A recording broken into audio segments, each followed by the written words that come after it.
ஓட்டு போடுற ஒவ்வொருத்தரும் விவரம் ஆயிட்டா அப்புறம் நம்ம எப்படி அரசியல் பண்ணுறது? அன்பரசின் கைபேசின்னு ஒரு கதையை பற்றி பேசலான்னு இருக்கிறேன் சார். உண்மையான கதை நாயகன் நாயகி அப்படின்னா அந்த கைபேசின்னு கூட நம்ம சொல்லலாம். வகுப்பை வந்து எப்பயும் போல பிரமாதமாக எடுத்து போயிட்டே இருக்கும்போது ஒரு பொண்ணு மட்டும் ஒரு ஃபோனை எடுத்து ஏதோ பண்ணிகிட்டு இருக்கிறா. அவங்களால அதை கவனிக்க முடியுது. அவள் ஏதோ வந்து மெசேஜ் அனுப்பிட்டு இருக்கிறா அப்படின்னும் போது முதல் தடவை அப்படியே பார்த்துட்டு போகிறாங்க. ரெண்டாவது தடவை பார்க்கும்போது அவள் செஞ்சுட்டு இருக்கான்னு தெரிஞ்ச உடனே அன்பரசி என்னம்மா பண்ணுற அப்படின்னு கேட்கும்போது எந்திரிக்கிறா வேலை விளக்கல. எந்திரிக்கும்போது கையில் ஃபோனையும் பார்த்தோன்னே உங்களுக்கு கோவம் அதிகமாக வரும். பொதுவாக இந்த அம்மாவுக்கு கோவமே வராது. அம்மாவுக்கு ராத்திரிலேருந்து காய்ச்சலுங்க, காலையில் சரியாயிரும் பார்த்தா காலையிலையும் காய்ச்சல் இருந்தது. நான் வேணா இருக்கட்டுமான்னு கேட்டபோது அம்மா சொன்னாங்க, இல்லைம்மா நீ போயிட்டு வாம்மா, சென்மோன் டீச்சர் கிளாஸை மிஸ் பண்ணக்கூடாதுன்னு சொன்னாங்க. தம்பி தான் நம்ம டீச்சர் பார்த்துக்கிறான், அதனால தம்பி கிட்ட வந்து அம்மா எப்படி இருக்கிறாங்க, ஏதாவது சாப்பிட்டாங்களான்ட்டு தான் மெசேஜ் அனுப்பிச்சேன்.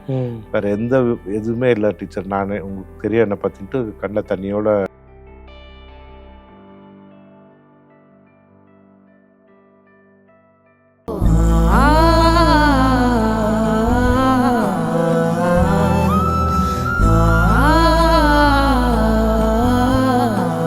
நக்கீரன் டிவி நேயர்களுக்கு வணக்கம். கதைகள் பேசும் அரசியல். இன்றைக்கு நம்மோடு ஒரு கதையோட அது சார்ந்த அரசியலை ஒரு கலந்தாய்வு பண்ணுவதற்காக வந்திருக்கிறார் எழுத்தாளர் ஒளிவண்ணன் அவர்கள். அவர்களை வரவேற்போம். வணக்கம் சார்.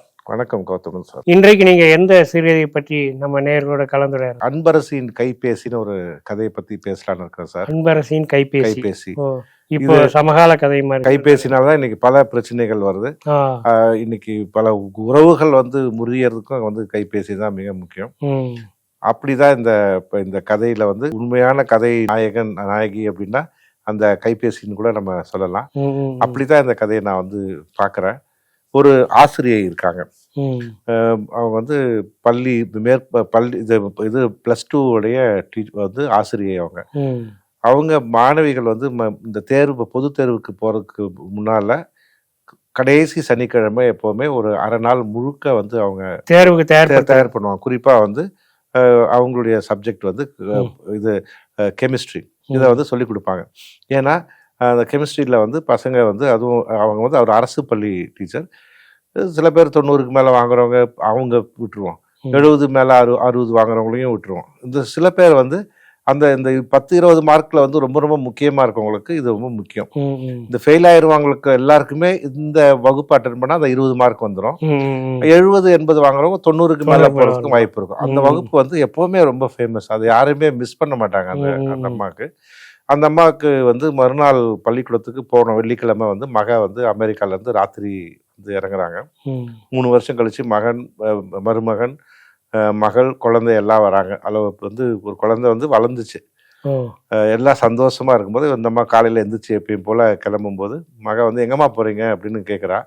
பள்ளிக்கூடம் போறேம்மா. நான் இன்னைக்கு கூட பள்ளிக்கூடமா அப்படின்னும் போது அவருடைய அப்பா கூட வந்து சொல்றாரு. அதாவது இந்த அம்மாவுடைய கணவன், அம்மா சொல்லுமா அவங்க அம்மாக்கு, அதையே தான் கட்டிட்டு அழுவாங்க, அப்பா எவ்வளோ தனியாக கஷ்டப்படுற அப்படின்வாங்க.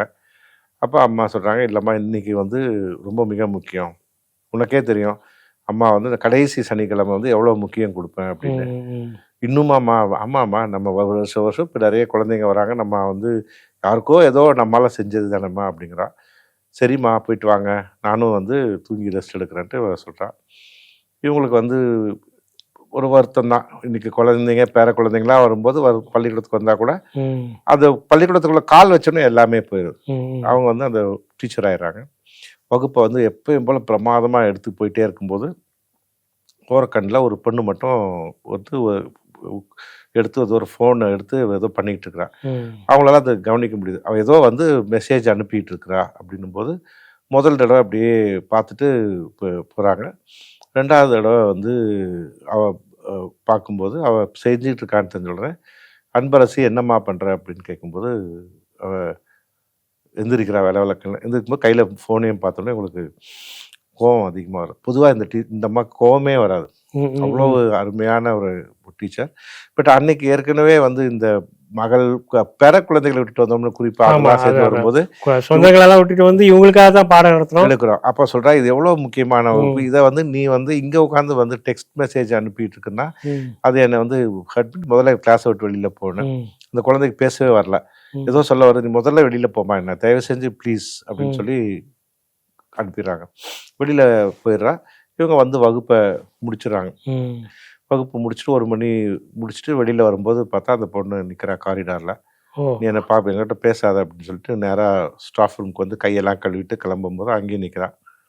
என்ன, நான் தான் போன்னு சொன்னேன், உனக்கு அவ்வளோ என்னமா உனக்கு அப்படின்போது, ம். இல்லை டீச்சர் இது மாதிரி வந்து அம்மாவுக்கு ராத்திரிலேருந்து காய்ச்சலுங்க, காலையில் சரியாயிரும் பார்த்தா காலையிலையும் காய்ச்சல் இருந்தது, நான் வேணா இருக்கட்டுமான்னு கேட்டபோது அம்மா சொன்னாங்க, இல்லைம்மா நீ போயிட்டு வாம்மா, சென்மோன் டீச்சர் கிளாஸை மிஸ் பண்ணக்கூடாதுன்னு சொன்னாங்க, தம்பி தான் நம்ம டீச்சர் பார்த்துக்கிறான், அதனால தம்பி கிட்ட வந்து அம்மா எப்படி இருக்கிறாங்க, எதாவது சாப்பிட்டாங்களான்ட்டு தான் மெசேஜ் அனுப்பிச்சேன், ம். வேறு எதுவுமே இல்லை டீச்சர், நான் உங்களுக்கு தெரியும் என்னை பற்றின்ட்டு கண்ணில் தண்ணியோட சொன்னோடனே, இப்போ எப்படி இருக்கிறாங்க அம்மாவுக்கு ஃபோன் பண்ணி கேட்டா, அம்மா அப்பாவுக்கு வந்து அப்படி தான் இருக்குதுங்க டீச்சர், நம்ம போயிட்டு தான் ஆஸ்பத்திரிக்கு கூப்பிட்டு போகிறாங்க அப்படின்னு சொல்லிட்டு வரங்க டீச்சர்னு போயிடுவான். ம். இவங்க போன உடனே அவங்களால உடனே கிளம்ப முடியல, எப்படி அவசரப்பட்டுட்டோம், ம். ஒரு பொண்ணு நிமிஷம் நிதானம் தப்பா இல்லாமல் போச்சு நினைச்சிட்டோமே. எப்படி அப்படின்னு யோசிக்கிறோம். அவளுக்கும் ஒன்றுமே புரியல, நம்ம இப்படி நடந்துக்கிட்டதே இல்லையே அப்படின்னு சொல்லி ஒரு வீட்டுக்கு திரும்பி வரா. வீட்டுக்கு வந்தால் பிள்ளை வந்து எந்திரிச்சு ம். அம்மாக்காக ஏதோ செஞ்சு வச்சிருக்கிறா, நானும் உனக்கு பண்ணியிருக்கேம்மான்னு சொல்லி உணவெல்லாம் சாப்பிட்றா. அப்புறம் கொஞ்ச நாள் கழிச்சு சாப்பிட்டுட்டே இருக்கும்போது மக பின்னால் வந்து அவன் மேலே அப்படியே அம்மா மேலே சாஞ்சி விழுந்து தலை தட்டி, என்ன ஒரு மாதிரியா இருக்கிற, ம். ஏன் என்னன்னு சொல்லுவா. ஒன்றும் இல்லைம்மா அப்படின்னு சொல்லுவாள். இல்லை இல்லை நீ சொல்லுன்னு போது அவன் விஷயத்த சொல்லுவான். அச்சச்சோ அப்படின்னு சொல்லிட்டு, சரி மம்மி அதனால என்ன கவலை. 2 நாளாவே அந்த அம்மாவுக்கு போட்டு உழுப்பிட்டு இருக்குது. ஆமாம், ம். அப்போ இன்னைக்கு சாயந்தரம் வந்து இப்போ நம்ம போய் பார்த்துட்டு வரலாமே மம்மி, ம். இது என்ன பிரச்சனை இருக்குது, நம்ம போய் பார்க்கலாம், ம். அவள் என்ன மிஸ் பண்ணாலும் அவளை கூட்டிகிட்டு வந்து நம்ம பாடம் சொல்லி கொடுத்துடலாம், ம். அவங்க அம்மாவுக்கும் வந்து இப்போ என்னன்னு பார்க்கலாமே வா மம்மின்னு சொன்னோன்னே இவளுக்கு ஒரு சின்ன சந்தோஷம் வருது. ம். ஏன்னா மக எப்பவுமே அந்த வீட்டில் ஒரு டாமினேட்டிங் ஃபோர்ஸ், ஒரு அவங்க அப்பாவே சொல்லுவார் மதி மந்திரின்னுவார், எதுனாலும் உடனே வந்து அந்த விஷயத்த வந்து out of the box think பண்ணி இதுக்கே மம்மி உழப்பிக்கிட்டு இருக்க, சாயந்தரம் போகணுன்னு சொல்லிட்டு அவங்க வந்து கிளம்புறாங்க. அவங்க வீட்டுக்கு போகிறாங்க. போகும்போது இப்போ அந்த மத்தியானத்துக்கு மேலே போகிறாங்க. போகும்போது அங்கே பார்த்திங்கன்னா அந்த இடம் கண்டுபிடிக்க முடியல, இங்கே எங்கன்னு கேட்குறாங்க.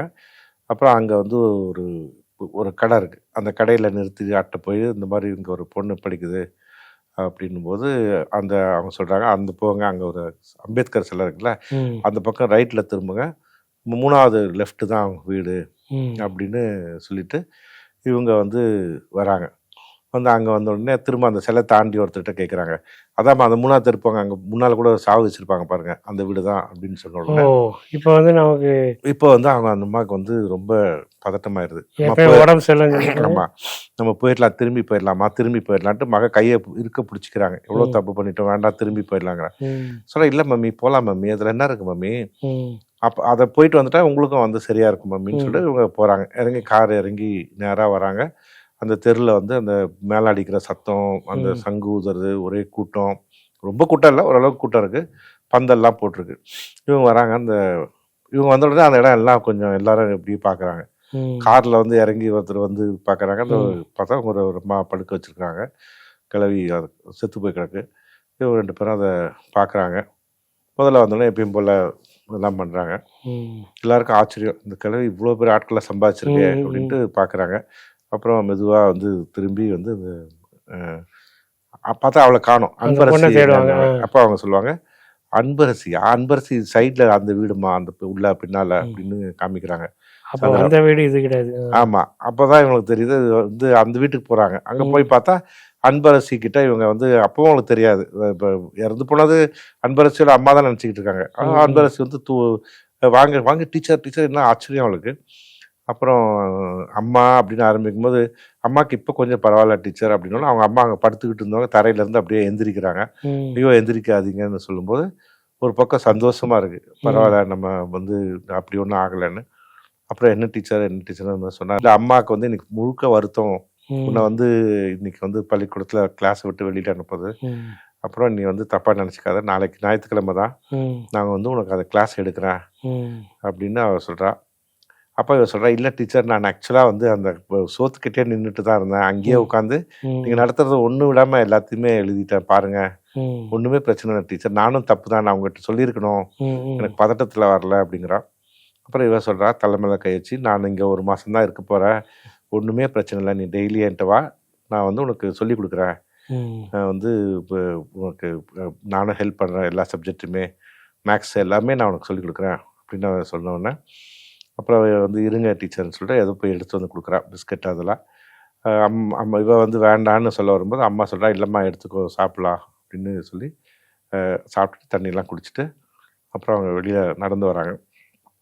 வரும்போது அந்த பாடி அங்கே தான் வச்சுருக்குறாங்க. திரும்ப ஒருக்கா அப்படி திரும்பி அதை பார்க்குறாங்க. இப்போ அது வந்து இவங்களை பார்த்து சிரிக்குது. அதோட கதை முடியுது. இது வந்து அன்பரசின் கைபேசி இந்த கதை. ஒரு கைபேசி பயன்பாடுங்கிறது வந்துட்டு ஒரு பக்கம் எப்படி தப்பான ஒரு அர்த்தத்தையும் கொடுத்துட்டு ஒரு குழப்பத்தை உண்டு பண்ணுது. ஆனால் அதுக்கப்புறம் வந்து அது குழப்பம் சரியாகுதுங்கிறது ரொம்ப வித்தியாசமான கதையாக இருக்குது. ஆமாம், அந்த கதையோட எழுத்தாளர் யாருன்னு சொல்லவே இல்லையே. இதில் வந்து ஒரு முக்கியமான ட்விஸ்டே அந்த கதையோட எழுத்தாளரே நான் தான்.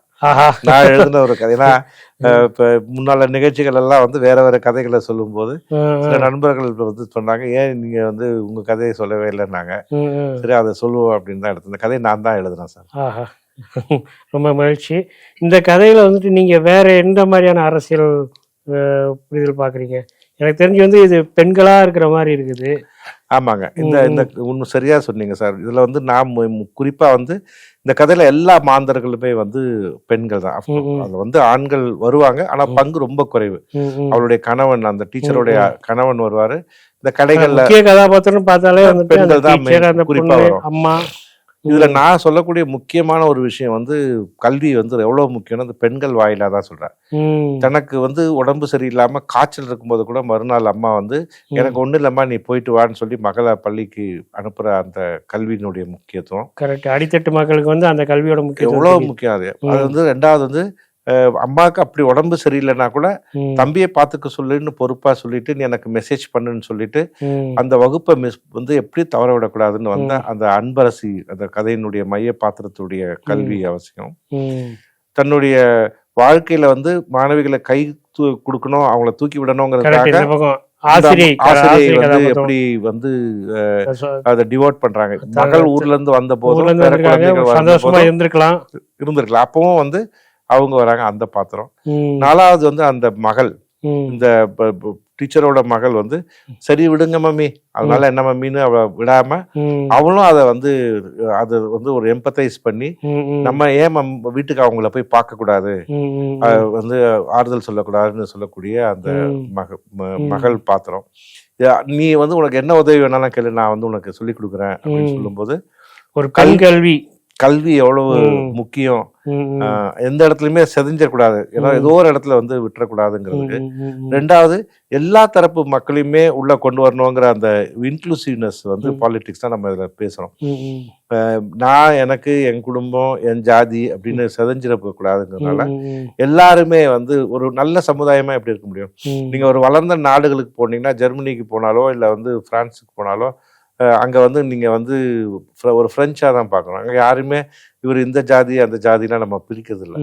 இங்கே தான் வந்து இன்னும் வந்து சீரழிஞ்சு கிடக்கு. நம்ம எவ்வளோ தூரத்துக்கு வந்து முன்னால் வந்திருக்கிறோன்னு காரணம் பெரியார் போன்றவர்களுடைய செயற்பாடுகள். அப்படி இருக்கும்போது அந்த இன்க்ளூசிவ்னஸ் வந்து ரொம்ப ரொம்ப இம்பார்ட்டன்ட். எல்லா மக்களும் வந்து படித்து மேலே வரும்போது தான் கல்வி மட்டும்தான் ஒரு பெரிய கல்வி தான் ஒரு பெரிய விழிப்புணர்வை கொடுக்கக்கூடியதாக இருக்கும். உண்மையானுங்க. அந்த வகையில தான் இந்த கதையை வந்து நம்ம எடுத்துட்டு போகணும். உங்களுடைய கதையை வந்துட்டு இங்க பகிர்ந்துகிட்டது ரொம்ப ரொம்ப சந்தோஷம். முதலையா நான் என் கதைன்னு சொல்லிட்டு அப்புறம் வந்து நீங்க வந்து எதுக்கு உட்காருங்கன்னு ஒரு பயம் இருந்தது. அதான் கதையை சொல்லிடுவோம், அப்புறமா யாரும் எழுத்தாளர் இல்லை இல்லை, நீங்களே ஒரு எழுத்தாளருங்கிறப்ப வந்து உங்களோட கதையை சொல்றதுங்கிறது அது ரொம்ப வரவேற்கக்கூடிய ஒரு விஷயம்தான். அதில் ஒரு பெண் கல்வி அது சார்ந்த ஒரு அரசியலை சொல்லக்கூடிய ஒரு சுருக்கமான ஒரு கதாபாத்திரங்கள் முக்கியமாக தான் 4 கதாபாத்திரங்கள், ஒரு 2 தான், ஒரு வகுப்பறை, அதுக்கப்புறம் அந்த அம்மா வீடு. அதுலேயே வந்து ஒரு சின்ன ஒரு ட்விஸ்ட்டில் வந்து லாஸ்ட் ஒரு நகைச்சுவை மாதிரி வந்து ஒரு சீரியஸாக போகுமோ அம்மாவே இறந்துட்டாங்களோ அப்படிங்கிற மாதிரி கொண்டு போயிட்டு அதுக்கப்புறம் அந்த பணமாக இருக்கிற அந்த பெண்ணே சிரிக்கிற மாதிரி நல்ல ஒரு ட்விஸ்டோடு முடிச்சிருக்கீங்க. மிகச்சிறப்பானது. நல்ல ஒரு கருத்துக்காக இந்த சிறுகதை எழுதியிருக்கீங்க. பாராட்டுகள் சார். உங்களோட சிறுகதை எங்களோட பகிர்ந்துகிட்டதுக்காக ரொம்ப நன்றி. நன்றிங்க சார். தமிழகத்தின் அரசியல் புலனாய்வு வரலாறு நக்கீரன் பப்ளிகேஷன்ஸ். இந்த கோடை விடுமுறையை புத்தகங்களுடன் கொண்டாடுங்கள். கோடை காலத்தை முன்னிட்டு ஏப்ரல் 23 முதல் மே 30 வரை நக்கீரன் வெளியீடுகளான அனைத்து நூல்களுக்கும் 25% சிறப்பு தள்ளுபடி. புத்தகங்களால் கோடையை கொண்டாடுவோம். நக்கீரன் டிவிக்கு சப்ஸ்கிரைப் செய்யுங்கள். உங்கள் ஆதரவே எங்கள் பலம். ஆசிரியர்களுக்கு நண்பனாகவும் மாணவர்களுக்கு ஆசானாகவும் திகழும் தேர்வு வழிகாட்டி. ஒவ்வொரு பாடத்திற்கும் அனுபவமிக்க ஆசிரியர்களின் துல்லியமான தெளிவான விடைகள். CNC இருக்கு, தேர்வு பயம் எதற்கு? இது தீரன் பப்ளிஷிங் ஹவுஸ் விற்பனை வெளியீடு.